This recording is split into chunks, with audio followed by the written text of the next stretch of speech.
Iya, perkenalkan, nama saya Benjamin Yunus Anamova. Saya kuliah di Fakultas Ilmu Komputer, Program Studi Informatika di Universitas Kristen Indonesia Maluku. Nah, teman-teman, di sini saya akan menjelaskan tentang manajemen proyek, pengertian, tahapan, dan aplikasi. Nah, teman-teman, kita juga mesti tahu pengertian dari proyek.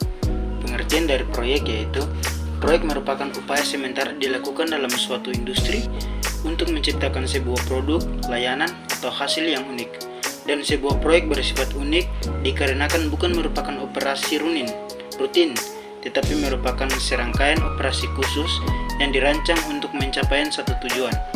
Salah satu contoh proyek yaitu pengembangan perangkat lunak untuk aplikasi bisnis, pembangunan gedung atau jembatan, upaya pemulihan serta bencana alam, perluasan penjualan ke pasar geografi baru, riset, penyusunan sebuah buku, dan lain-lain.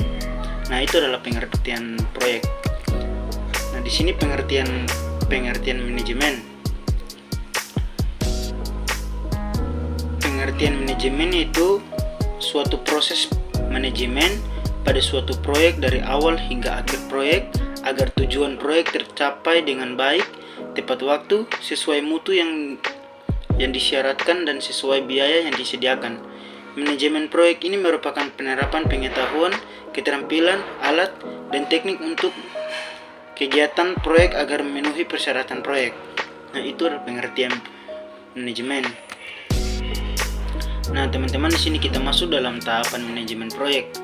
Di sini dalam pelaksanaan proyek, tahapan manajemen menggambarkan proses level tingkat tinggi untuk mencapai suatu kesuksesan dalam suatu proyek. Tahapan manajemen proyek ini menjadi suatu rangkaian tahapan-tahapan yang akan dilalui dalam proses awal pelaksanaan proyek hingga proses proyek selesai. Poin yang kedua yaitu salah satu tujuan untuk mengurangi hambatan yang dampaknya di kemudian hari tidak akan mengganggu pelaksanaan. Untuk mengurangi hambatan tersebut, ada 4 tahapan manajemen proyek yang bisa kami lakukan dalam pelaksanaan proyek. Nah, di sini tahapan yang pertama yaitu inisiasi proyek. Nah, teman-teman, di sini kita ketahui bahwa hal pertama yang harus diperhatikan adalah mengidentifikasikan kebutuhan bisnis, permasalahan atau peluang, dan melakukan brainstorming kepada tim Anda untuk menemukan cara untuk memenuhi kebutuhan proyek, penyelesaian masalah, dan menemukan peluang. Pada tahapan ini, Anda harus mengetahui apa tujuan proyek Anda, menentukan apa proyek Anda, dan mengidentifikasi hasil utama, hasil akhir, dan proyek yang akan Anda kerjakan. Nah, di sini poin yang kedua dari tahapan inisiasi proyek ini, Anda dapat menerapkan langkah-langkah yang mencakup hal berikut. Langkah yang pertama itu melakukan studi kelayakan, mengidentifikasikan ruang lingkup, mengidentifikasikan hasil akhir yang dituju dalam proyek, menentukan stakeholders, dan yang terakhir mengembangkan sebuah studi kasus. Nah, poin yang kedua yaitu perencanaan proyek. Nah, teman-teman, setelah proyek disetujui berdasarkan identifikasi inisiasi, terhadap selanjutnya yang dilakukan pada perencanaan.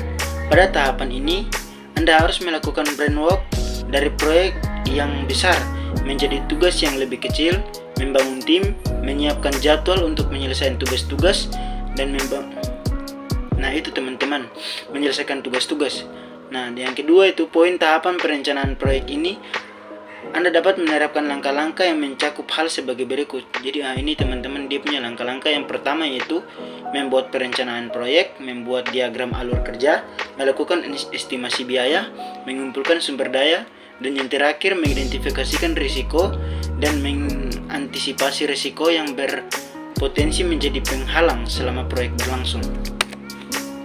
Pada poin yang ketiga itu eksekusi proyek. Nah, teman-teman, selama persetujuan proyek, pengembangan, rencana, dan pembangunan tim proyek yang telah dilakukan, tahapan selanjutnya yang harus dilaksanakan adalah eksekusi.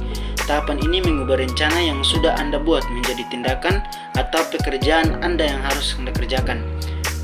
Dari tahapan eksekusi proyek ini, Anda dapat menerapkan langkah-langkah yang mencakup hal sebagai berikut. Langkah yang pertama yaitu membuat tugas dan mengatur alur kerja, memberikan briefing kepada tim atau mengenai tanggung jawab dan tugas yang sudah dibuat, membangun komunikasi yang baik dengan tim, klien, dan manajemen, melakukan monitoring kualitas kerja tim, dan yang terakhir mengatur budget. Nah, yang terakhir yaitu ataupun yang keempat itu penutupan proyek. Pada tahapan penutupan atau penyelesaian proyek ini, Anda harus memberikan hasil akhir, membubarkan tim proyek, dan menentukan keberhasilan proyek. Pada tahapan ini juga harus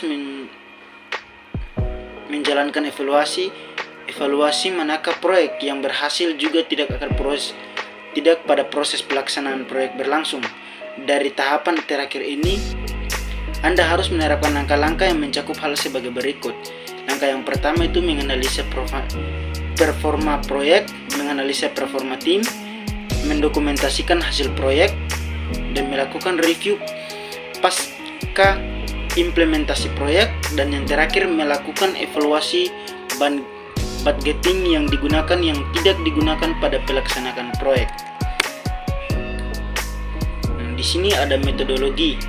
Pengetahuan manajemen proyek mengacu pada sebuah bidang antara lain integrasi lingkup proyek, waktu, biaya, kualitas, pembelian, sumber daya manusia, komunikasi, manajemen risiko, manajemen pemangku kepentingan. Nah, menurut proyek manajemen institut, metodologi proyek adalah sistem teknik, prosedur dan aturan yang digunakan dalam suatu disiplin ilmu. Contoh dari metodologi manajemen proyek adalah Lean Practices, Kanban, Six Sigma, dan beberapa metode proyek lainnya. Nah, di sini teman-teman kita masuk kepada poin yang terakhir, memperkenalkan Menpro, aplikasi manajemen proyek terbaik. Nah, di sini teman-teman Menpro adalah software manajemen proyek asli Indonesia yang digunakan untuk mengatur dan mengelola proyek. Sangat fleksibel dan dapat disesuaikan dengan berbagai kebutuhan proyek. Berbeda dengan cloud store seperti Google Drive atau Dropbox yang terpisah antara tabel dan dokumen. Penyimpanan dokumen pada software ini disertakan tabel status data sehingga tabel dan dokumen menjadi satu kesatuan. Sekian dan terima kasih.